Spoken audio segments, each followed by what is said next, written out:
Meus caros, muito boa tarde.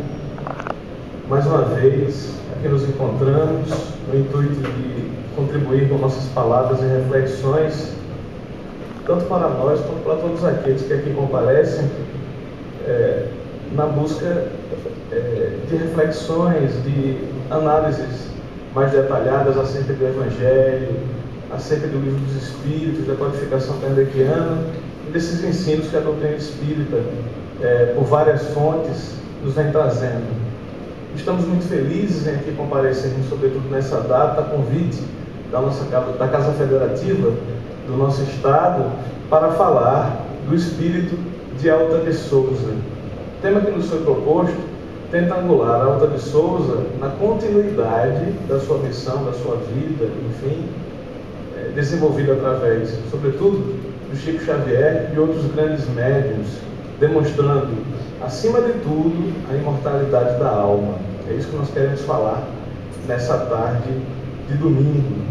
Mas antes de falarmos da continuidade da vida, da imortalidade, preceitos esses naturais ao cristianismo e ao espiritismo, que retoma essa devida pureza cristalina dos ensinos iniciais do Mestre, nós vamos falar de Alta de Souza em sua última reencarnação, em sua última vinda à face da Terra, que se deu no ano de 1876, mais precisamente dia 12 de setembro, razão pela qual a Casa Federativa separou essa data, a data de hoje, em setembro, para falar a respeito do tema.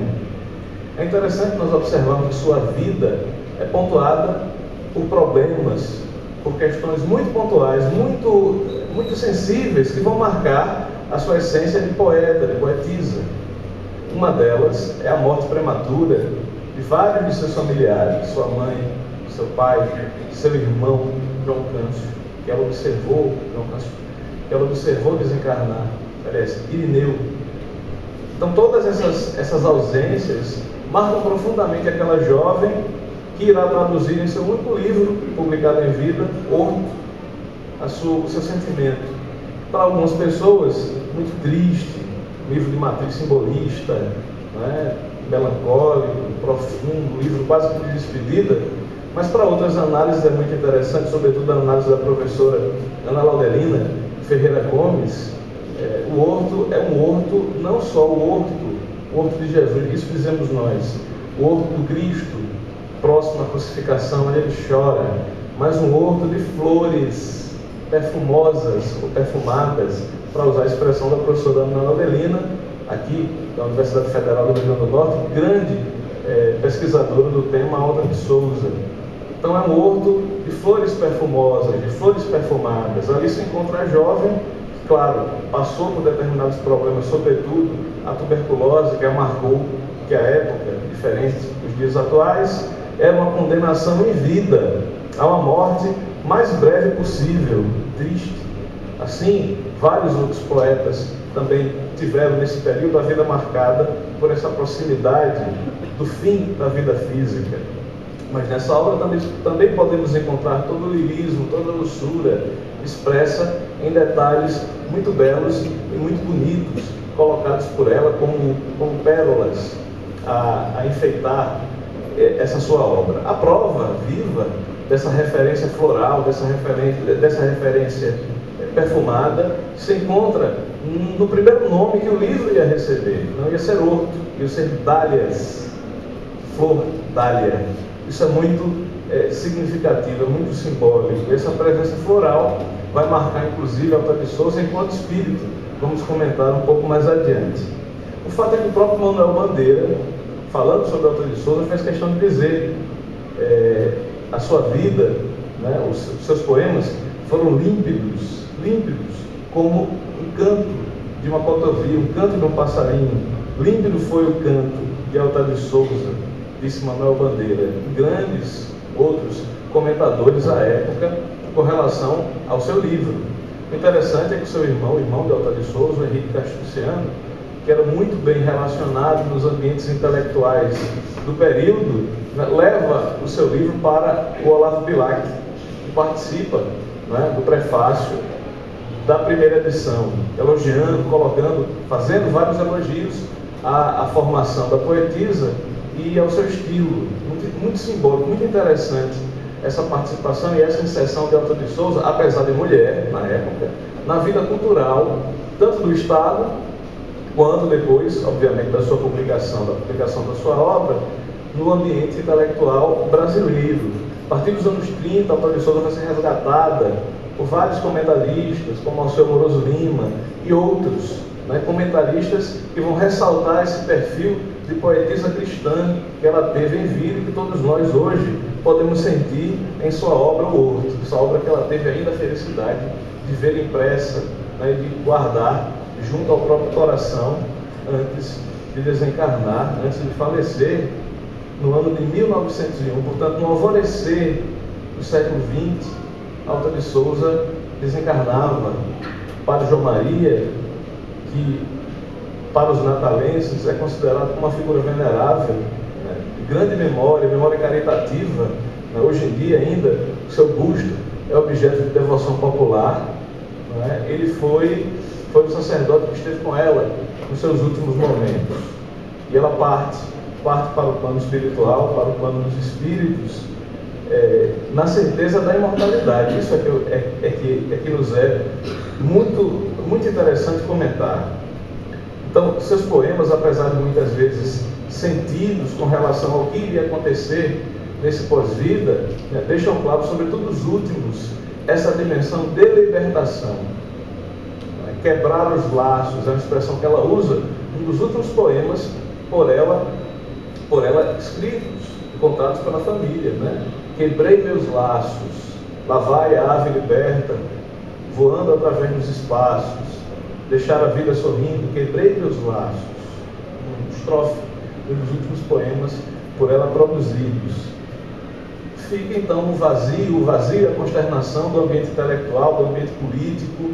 É muito interessante que políticos, muitas vezes inimigos de sua família, problemas políticos específicos, deixam tudo de lado e vem com ela falar, mas como vai nossa Alta de Souza, já nos seus últimos momentos, não é? E as manifestações são manifestações de todos os setores, através, no momento do seu falecimento, da sua desencarnação.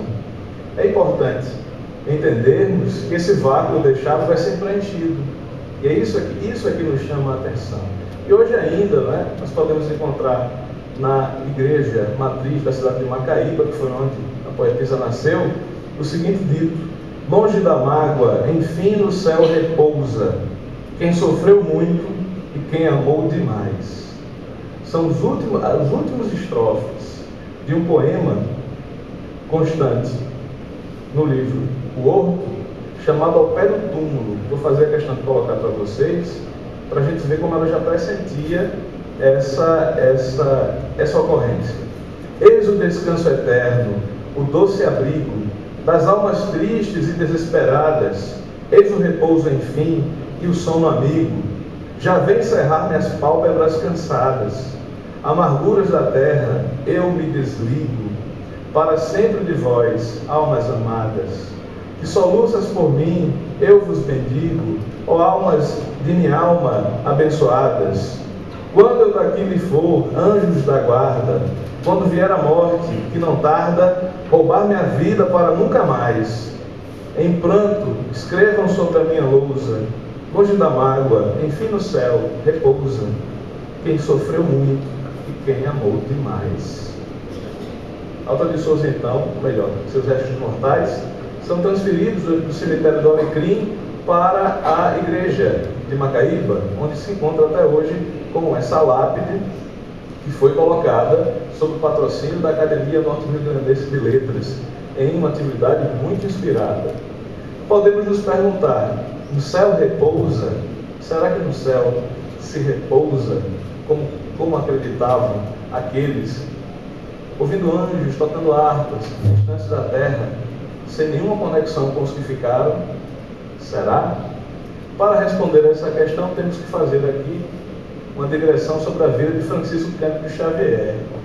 Chico Xavier, grande médium, né, exemplo, né, de uma mediunidade iluminada por Jesus, né, por volta dos anos 30, né, entra em contato psíquico, mental, com o espírito de Alta de Souza. É um poema incrível chamado Senhora da Amargura, ou Nossa Senhora da Amargura, editado inclusive na revista de Lisboa, uma revista portuguesa, por primeira vez. Esse espírito passa esse poema belíssimo, e Chico dizia que não sabia se chorava com os olhos dela ou com os olhos dele. Tamanha era a emoção, a comoção que sentia na vibração daquele poema, que é, em minha modesta opinião, a assinatura de Alta de Souza, enquanto espírito. Sou eu, no mesmo estilo muito próximo daquele que eu expunha enquanto em vida. Para nós, em minha modesta opinião, é a assinatura espiritual de Alta de Souza logo para entrar. Mas existe um fato, e esse nós vamos destacar bastante na nossa preleção da tarde de hoje, um fato muito interessante ocorrido por volta também dos anos 30, próximo ao cemitério da cidade de Pedro Leopoldo, como falando da cidade natal do Chico Xavier. O Chico se encontrava caminhando, indo nesse cortejo de enterro, de despedida, do senhor Dudu Tarabal, que era um músico da banda de música de Pedro Leopoldo. Então estava toda a cidade, a bandinha de música tocando, todos se despedindo, a igreja matriz de Pedro Leopoldo tocava seus sinos e todos se encaminhavam ao cemitério. Lá chegando, o sacerdote questiona Chico Xavier: mas Chico, você que recebe mensagem de espíritos, na verdade, você poderia tentar, nós gostaríamos de receber alguma mensagem? E Chico, muito humilde, diz: vamos tentar, vamos ver, não é quando eu quero. Talvez dissesse ele, como anos mais tarde disse, o telefone só toca de lá para cá. Mas buscou concentração com alguma sintonia espiritual superior presente no ambiente, e aparece o espírito de Alta de Souza, discorrendo sobre elementos por ela já falados no seu livro Horto. E é muito interessante o poema trazido por ela, muito interessante. Essa história completa, inclusive, é relatada por Clóvis Tavares, biógrafo de Chico Xavier e grande amigo seu. Foi ele, inclusive, o primeiro a registrar essa ocorrência, muito conhecida por nós espíritas. E o poema se intitula Adeus, Adeus. Nela também, ou nele também, mais uma vez, o estilo de Alta de Souza completamente preservado e iluminado por outro senso. Então disse ela, na ocorrência do velório, ou do enterro, do seu Dudu: o sino plange em terna suavidade, no ambiente balsâmico da igreja, entre as naves, no altar, em tudo adeja o perfume dos goivos da saudade. Geme a viuvez, lamenta a sua orfandade, e a alma que regressou do exílio beija a luz que resplandece, que viceja na catedral azul da imensidade. Adeus, terra das minhas desventuras. Adeus, amados meus, diz nas alturas, alma liberta, o azul do céu singrando. Adeus, choram as rosas desfolhadas. Adeus, choram as vozes desoladas de quem ficou no exílio, soluçando. Chico contou a Clóvis Tavares que o padre assim, ficou muito emocionado quando viu esse poema e pediu imediatamente uma cópia. Chico atendeu, fez uma cópia, ele levou, guardou consigo esse poema. O poema é esse muito simbólico. Traz do estilo altaniano e também comenta como se dá a despedida. E é muito interessante porque ela utiliza os elementos que estavam circulando ao redor: o sino tocando, o sino que toca, as despedidas, a família. Muito interessante. Clóvis Tavares não se fez de rogado e registrou em um artigo, hoje constante no livro, de Jesus para os que sofrem, da editora IDE, Instituto de Divulgação Espírita. Então dizer: sim, os adeuses se repetem, as saudades vibram, choram os que partem, saudosos, desfolham-se as próprias rosas, soluçam os que ficam. Não obstante os prantos de despedida, o Cristo Consolador, e a nossa querida Alta foi a mensageira de seu afeto e de sua lição, nos ensina a transformar saudades em dores, e dores em orações, tanto quanto nossas tristezas em serviço amoroso, de auxílio junto às multidões que sofrem. É muito interessante porque esse poema é iluminado por outro senso, o senso de continuidade, o senso de uma nova vida. E ele começa de maneira muito inspirada. O sino planja em eterna suavidade no ambiente balsâmico da igreja. É a narrativa do ambiente de uma igreja católica, por certo. Todos nós conhecemos e ela detalha cada vez mais. Entre as naves no altar, em tudo adeja o perfume dos goivos da saudade. Talvez o mesmo perfume que a professora Ana Laudelina Ferreira Gomes teve a sensibilidade de captar na análise do outro. O perfume dessas rosas, o perfume dessa religiosidade, o perfume do templo, tudo isso é muito interessante.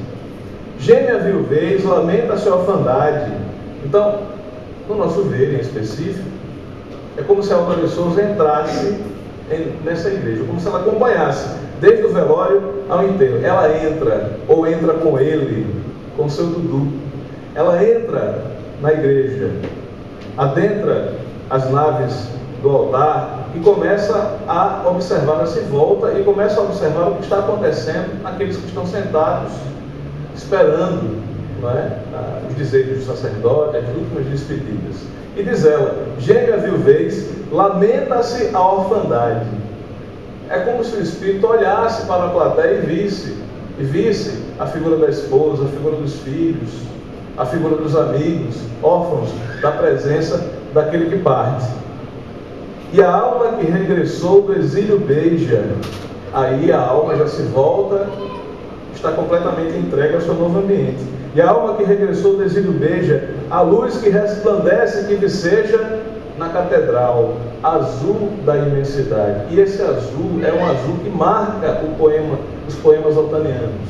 O azul celeste, o azul do firmamento. Vários poemas de outro falam desse azul. Um azul que quer dizer libertação, um azul que quer dizer amplidão.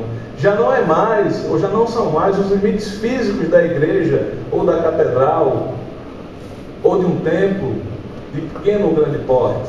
Já não são mais os limites físicos, mas o ilimitado da amplidão. A catedral azul da imensidade é o ambiente espiritual no qual já está inserido aquele que partiu. Adeus, terra das minhas desventuras. Adeus, amados meus, diz nas alturas, alma liberta, o azul do céu se engana. Mais uma vez o azul e a alma liberta, indo em direção à sua nova pátria, dando adeus àqueles que ficaram. Adeus, choram as rosas desfolhadas. E é muito interessante, um artigo inclusive que fizemos com o Sr. José Soares, a respeito do tema, em uma memória infantil do nosso amigo José Soares. Ele se recorda que em ambientes do interior, tanto do Rio Grande do Norte quanto em outros estados do Nordeste, se desfolham ou se tiram as pétalas das flores e se jogam no caixão. É um ambiente, um costume, um hábito, né? Um hábito muito comum no Nordeste. Nos parece, checando o poema, que ela retorna também a essa lembrança, né? As rosas, as folhas, as flores que são desfolhadas para aquele que vai ficar, aquele que se foi. E ela diz: adeus, choram as rosas desfolhadas, adeus, choram as vozes desoladas de quem ficou no exílio. Solução. Nos parece aqui uma modificação incrível. O exílio, exilados não são aqueles que vão, mas os exilados somos nós. Nós que egoisticamente choramos aqueles que partem. Nós que olhamos para o nosso próprio umbigo, não raciocinamos sobre o perfil de libertação que existe nos corações daqueles que partem, sobretudo aqueles de consciência e de coração tranquilo. Nós que exigimos quase que egoisticamente a presença dos seres amados para sempre, quando todos os seres, incluindo nós mesmos, somos de Deus. O exílio é aqui. O exílio é a matéria. O exílio é o ambiente de provas e de expiações no qual nós estamos inseridos. Exílio por vezes feliz, porque ninguém existe no mundo que não possa ter felicidade, que não possa sorrir, que não possa ter contentamento. Mas um exílio de dificuldades, um exílio de testes, de provas. Exílio esse que findará para a nossa felicidade com o fim da vida física e felicidade, se cumprirmos aquilo que a nossa consciência pede, aquilo que as leis de Deus que estão escritas em nós e não em qualquer código, seja civil ou religioso, possa expressar, estão em nós. É isso que Alta de Souza quer passar com esse poema de caracteres tão interessantes, de quem ficou no exílio soluçando. O exílio é o plano material. E é interessante porque ela retoma muitas vezes aquela tristeza que ela observava em vida, ressignifica, dá nova vida, e já acrescenta aqui um outro ambiente, o ambiente daqueles que vão. É o ensino espírita em poema, um ensino espírita de alta potencialidade, conciso, resumido em uma peça de arte. Isso é fantástico. Não à toa, o primeiro livro psicografado por Chico Xavier foi vertido em poemas, foi vertido em linguagem poética, como a dizer, como a nos dizer. A nova fase que o Espiritismo assume é uma fase que toca os corações, que não fica apenas na inteligência, que não deve ficar apenas em museus ou em belas estantes e prateleiras de livros fadadas ao mofo.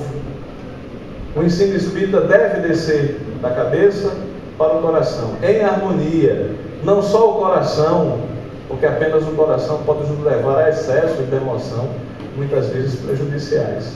Não só a cabeça, porque só a cabeça, muito intelectualismo, pode nos fechar em castelos ou bibliotecas, adornadas de nada, muito ensino, mas sem nada na vida prática.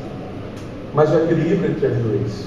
E é por isso que no primeiro livro do Chico voltam os grandes poetas brasileiros e portugueses para falar que a vida continua, para manifestarem-se no sentido de dizer: nós continuamos com o mesmo estilo, queremos provar que existe a sobrevivência, e é isso que Alta de Souza fez e continua a fazer. Foi isso que Alta de Souza fez nessa belíssima produção junto a Francisco Cândido Xavier, que não se esgotou, obviamente, apenas nesses poemas. Seu auxílio, o auxílio que prestou ao Chico foi tamanho.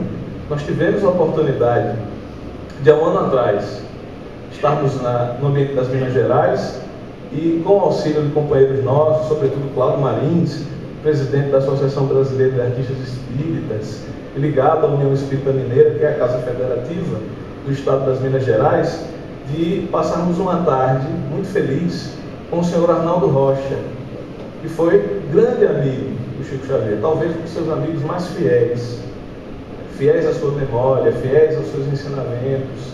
E nós sentimos naquela tarde toda a responsabilidade de circularmos minimamente na ambiência espírita. Eu saí ao mesmo tempo leve, mas pesado.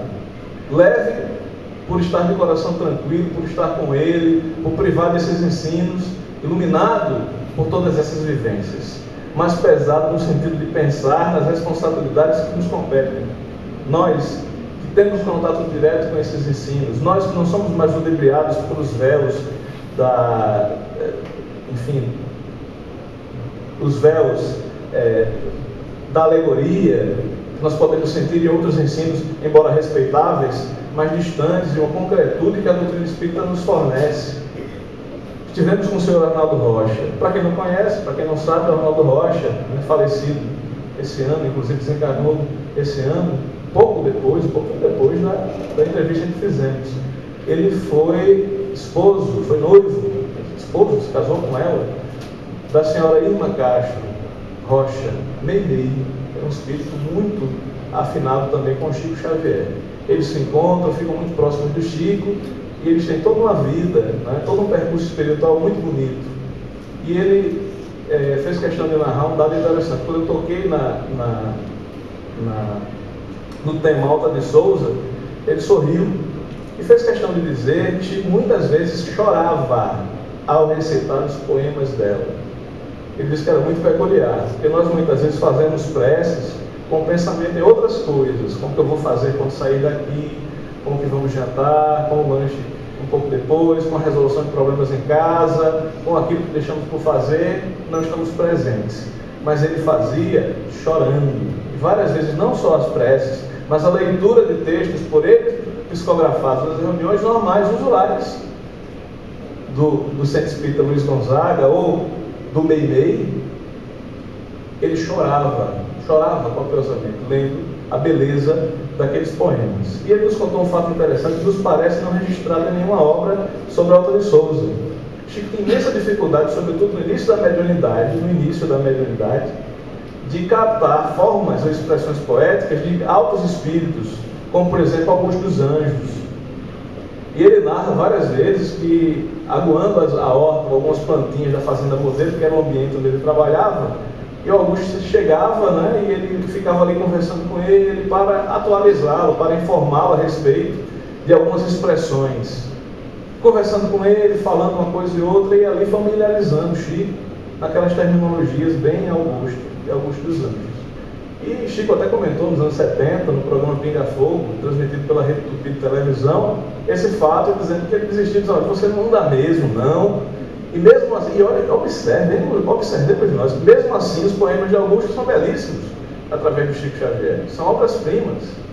E ele disse que ele ficava muito angustiado, chegava em casa, psicografava, e ele não entendia nada do que estava ali, o que o Augusto teria dito. Não conseguia nem julgar, nem passar pelo crivo da razão, se aqueles poemas abonavam ou desabonavam algum lance, algum entendimento da doutrina espírita. Ele ficava ali curioso para saber o que aquelas mônadas, aqueles universos, tudo aquilo, bem Augusto, do Augusto, significava.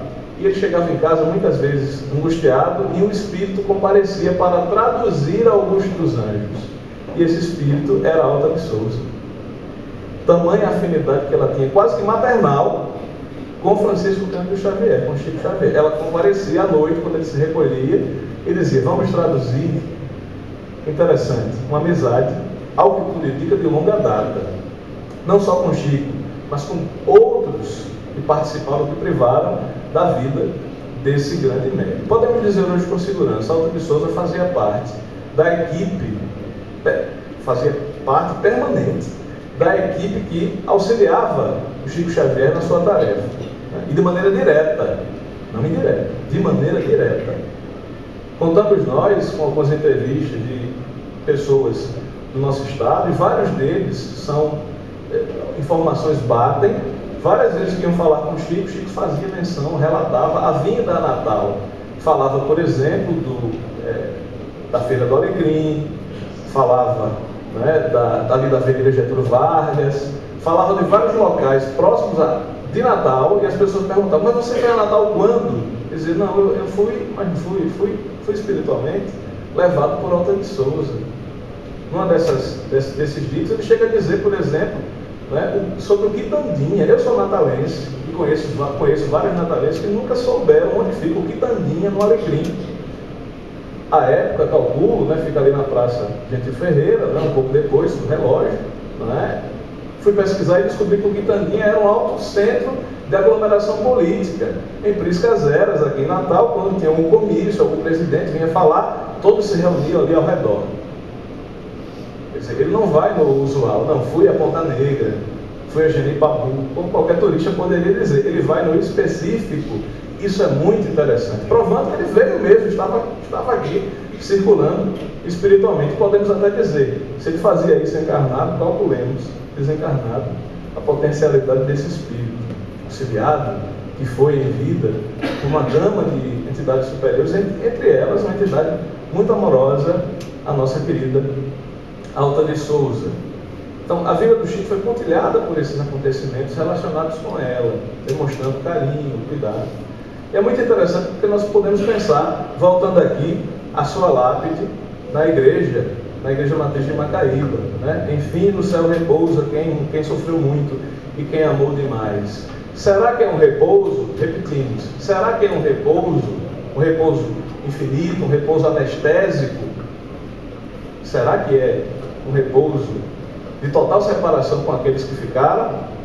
Voltamos a dizer, pensamos que a nossa vida finda realmente com a vida material, mas também nos chamou a atenção em pesquisa específica a proximidade de Alta até com parentes que nós não poderíamos nem julgar como parentes. Um grande espírita da cidade de São Paulo, fundador do Centro Espírita Alta de Souza, fundador da livraria Boa Nova, aliás, da editora Boa Nova e da livraria Alta de Souza, que funcionava junto ao centro, Stig Roland Ibsen. Estávamos nós aqui, nessa casa, onde o Sr. Assis está sentado, a figura do Sr. Ismael Ramos das Neves, que é uma memória viva do movimento espírita local. O tema era Alta de Souza, eu não poderia perder esse acontecimento. Então eu provoquei. E Alta de Souza se manifestou a respeito de alguns parentes seus, o irmão dele, o irmão dela, que motivou vários poemas, dos mais pungentes, dos mais sentidos, Irineu, que morreu queimado, porque, para quem não sabe, Irineu ele faleceu em virtude de uma lamparina que atingiu a sua camisola. Ele era criança, pequeno, ele saiu correndo e o fogo se alastrando, e ele veio a falecer em virtude das queimaduras, da complicação com o acidente. Então questionei a seu Ismael, e ele conviveu com Chico. Ele era jornalista, à época estava no estado das Minas Gerais, e teve assim, privou da amizade com Chico Xavier durante decênios. Ainda hoje, várias pessoas das Minas Gerais, quando vêm ao estado, o procuram para falar um pouquinho dessa convivência. E o seu Ismael disse: eu vou dizer, vou falar. E ele, que habitualmente é muito parcimonioso no trato desses temas. Eu, como sou muito insistente, às vezes perguntava e pergunto, né? Mas, seu Ismael, sobre isso, não devemos entrar nas intimidades dos espíritos, dizer. E pronto. E ponto. E ponto. Mas ele insistia e ele respondeu. Ele disse: Irineu reencarnou na Europa, como Stig Roland Ibsen. Eu anotei. Ele disse: não é possível. Reencarnou na Europa, veio ao Brasil, e em São Paulo, no estado de São Paulo, conversando com o Chico falou: ela está aqui e ela está dizendo que você é o irmão dela. Eu tenho uma missão específica junto ao Espiritismo. Muito interessante. Anotamos a referência. Primeira oportunidade que fomos a Minas Gerais no evento espírita, tivemos a honra de também conversarmos com o senhor Elias Barbosa, médico, também amigo de Chico, amicíssimo de Chico Xavier e organizador de vários dos seus livros. E a primeira coisa que eu perguntei ao doutor Elias Barbosa, falei logo no nome do seu Ismael. Ele sorriu e disse: é uma alma boa, uma alma querida. Em Minas, nunca eu falei no nome do seu Ismael sem perceber um sorriso. Começa por aí. Então, aberto o caminho, eu perguntei: doutor Elias, gostaria de saber sobre o irmão de Otto de Souza, o Irineu, e Stig Roland Ibsen. É verdade? Eu nem completei. Eu disse: é verdade. É verdade. Mais uma informação. Quer dizer, temos que checar. Mais uma informação. Em São Paulo, no Cultura Espírita União, no Centro Espírita União, ou melhor, na editora, né, pertinho ali da Catedral da Sé, dois grandes amigos do Chico Xavier, o casal Galves. Eu falando com o senhor Galves, aí eu perguntei: senhor Galves, o senhor conheceu a figura do Stig Roland Ibsen? Eu conheci, inclusive, né, eram espíritas juntos, atuavam no mesmo grupo. E na medida que eu questionei, ele me colocou em contato por telefone com um grande amigo do Stig, que poderia dar mais detalhes. Eu perguntei antes para o senhor Galves: o senhor Galves, é verdade? Ele falou: é verdade. Chico comentou com ele num momento de grande dificuldade em sua vida, aquelas dificuldades que podem nos abalar profundamente. E o Chico revelou e disse: gostaria de dizer a você que o Espírito de Otto de Souza está muito perto, mas muito perto de você, nunca o abandona, e que ela está dizendo que você é uma alma querida para ela. Vocês foram irmãos. Contou a história. Ele se torna um espírita, né?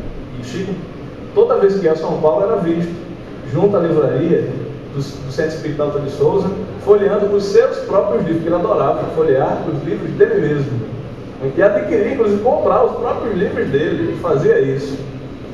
Interessante. Falei com o seu Galves e, em contato com esse outro amigo, ele falou, inclusive convivi com ele por 30 anos e nunca eu vi isso falhar. Toda a proximidade do dia 12 de setembro, alguém do Rio Grande do Norte ia falar com ele. Ele dizia que sabia que era a irmã que empurrava alguém para falar com ele. E o que me emocionou profundamente foi que, quando ele acabou de falar isso, ele ainda colocou um adendo: e isso está acontecendo exatamente agora, porque nós estamos nas proximidades do dia 12 de setembro e você está falando sobre Otto de Souza aqui em São Paulo. Então eu imaginei: poxa, né? Que interessante. Essas relações continuam, elas não se desfazem com o tempo. A alma sobrevive, continua. É interessante. Quantas pessoas afiançaram a nossa reencarnação que nós não conhecemos? Quantos laços temos, talvez, não necessariamente presentes em nossa vida material familiar, ignoramos? Prova viva de que a cada dia, a cada decênio, a cada século, a cada milênio, ampliamos nossos laços com a humanidade inteira. Nossa família cresce. E é com imenso prazer que nós resgatamos essa memória na data de hoje, para falar dessas coisas, desses laços que são inquebrantáveis. Simbolicamente, a poetisa simbolista junta no horto, no seu primeiro livro, a prova de que ela sentia ainda em vida essa lucidez espiritual. Vejam vocês que interessante. Na folha de rosto, no início do livro, ela coloca, citando Edmundo de Amicis, um autor italiano: Deus, que nos lançou uns nos braços dos outros, não há de separar-nos para sempre.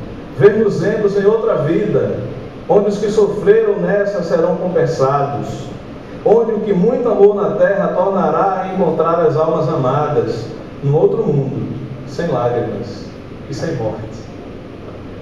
Não precisamos falar mais nada. Mas não obstante, ela ainda acrescenta, Castro Alves: os túmulos dos teus dar-te-ão regaços, ama-te a sombra do salgueiro aflito. Vai, pois, meu livro, e como corvo agreste, traz-me no bico um ramo de cipreste. Um ramo de cipreste. O mesmo ramo de cipreste que aquela pombinha trouxe, né, para avisar a Noé que existiam terras. A vida é quase o próprio horto, é quase um livro profético.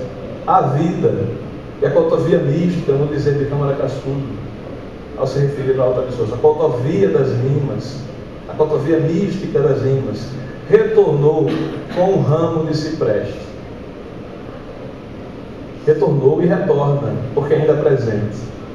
Nós possamos refletir sobre tudo isso, enchendo o coração de esperança. A vida não finda com a morte física, ela continua, e nossos laços de afeto, dos maiores aos menores, são perenes. Como ela mesma disse: da estrela à raiz da erva, vibra a lei do Senhor, o tempo apenas conserva o que se faz por amor. É por amor que nós escutamos, que falamos, que aqui estamos. Vibremos nesse amor, na certeza de que quem nos ama nunca nos abandona. Muita paz a todos.